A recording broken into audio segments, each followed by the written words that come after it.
Today, if you will hear his voice, do not harden your hearts. Hebrews 3:15.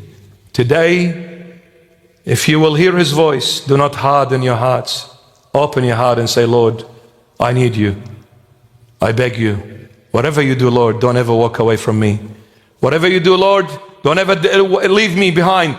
Lord, I can't come to you, but you can. Lord, I cannot change, but you can change me. Lord, I don't know how to find you, but you are able to find me. You are the good shepherd who went out into the wilderness of this world seeking the lost sheep, and you never went back until you found it and brought it back to the fold. Lord, lead me to green pastures and still waters. Even though I walk through the valley of the shadow of death, I will fear no evil, for you are with me. Your staff and your rod, they comfort me. The cross carries me even through the shadow of the valley of death.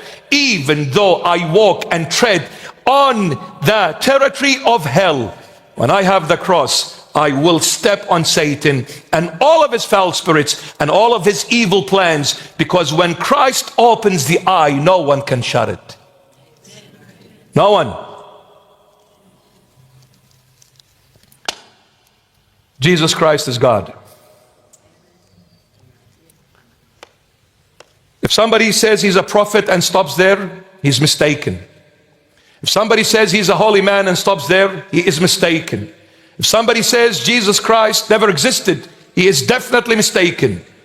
Until you confess that he is God revealed in the flesh, there will never be peace in you, Jerusalem. And Jerusalem is not Middle East, it's your heart, your inner being. You know, people have tried everything under the sun to live in peace. They became so rich. They became stars, famous, globally famous, Hollywood celebrities. And at the end, they kill themselves. Why? Because some of them even wrote and said, we seeked money and we made plenty of it. And we became extremely famous. We seeked power, prestige, you name it, and we achieved it all. But we were never able to achieve one thing. The hardest we tried and the horizons we reached, but inside of us was always a vacuum, emptiness. The moment we went into our own room and closed the door of that room, which is in a humongous mansion, hundreds of millions of dollars in the United States of America. And when I sat on my bed, I the billionaire, and I closed my eyes, I looked inside of me. There was emptiness, there was disorientation, there was chaos. I was never at peace. And that's why I chose to end this miserable life. I gained everything, but I lost myself at the end.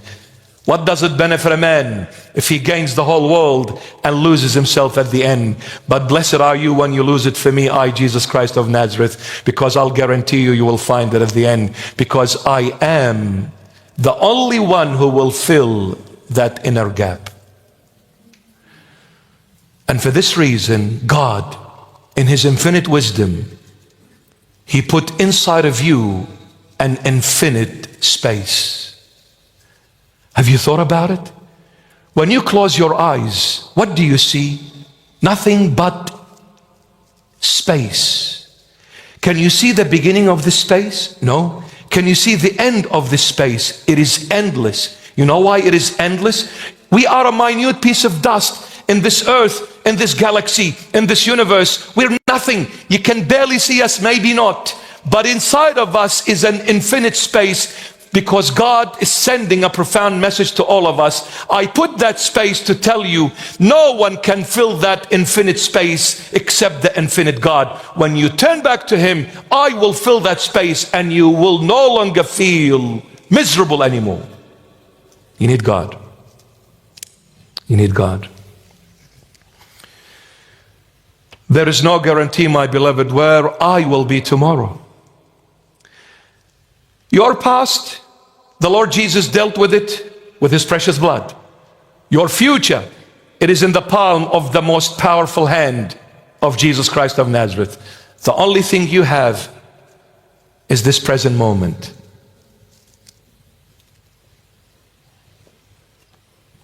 Because you did not know the time of your visitation. Is there a time of visitation? Yes. What is a time of visitation? An example: a friend comes to you and says, come on, let's go to church. The Lord is visiting you. Sickness, the Lord is visiting you through a sickness. A funeral service. I attended a funeral service because somebody known to me passed away suddenly. So I went to church to pay my respect. And then I realized, what am I doing? My best friend just died. My father just passed away. My mother just left me. My sibling just left me. Is this the world I'm chasing? Is this the world that I've been fighting for, to gain? And the world, what will it give me at the end? Nothing but a grave and some termites.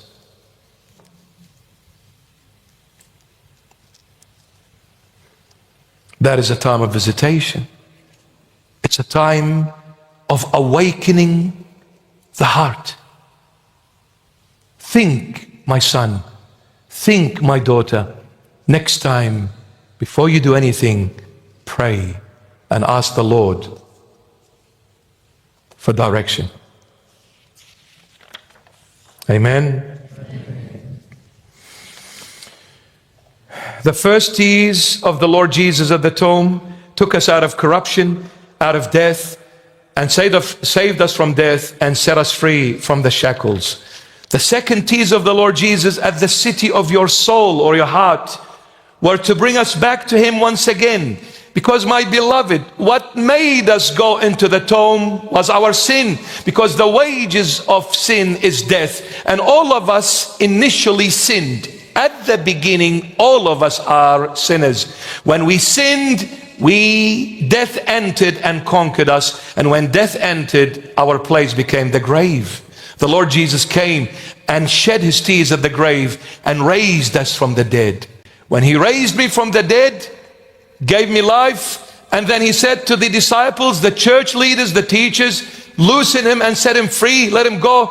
When I was loosened, I went back and sinned again. The Lord did not come to the grave again, but came to the city. Because you are raised once, but the next time you are disciplined, not raised. So he will come to the city of your heart and discipline you. He will shed tears. You know why tears? Because a true parent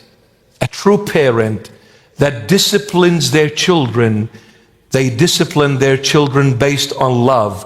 And when they hurt their children, they cry for it. When a father smacks his son because of his disobedience, because he's being stubborn, he left no choice for the father to smack him. I want the government to hear this, man. When a father disciplines, I'm talking about a genuine father, not someone who has deserted his family, not someone who has walked away from his children. I'm talking about a genuine father that has sacrificed his life to raise a well-mannered family, a Christian family for Jesus Christ.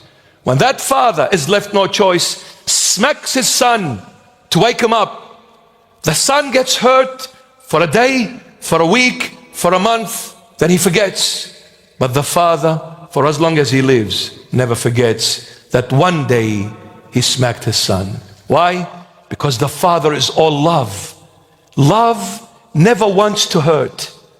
Love wants to heal, not hurt. But when you leave love no choice, it will hurt you in order to heal you.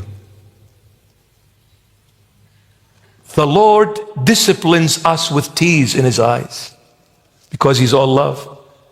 Our Heavenly Father smacks us with tears running down His face, because He never wants to do that, but we left Him no choice but to discipline us.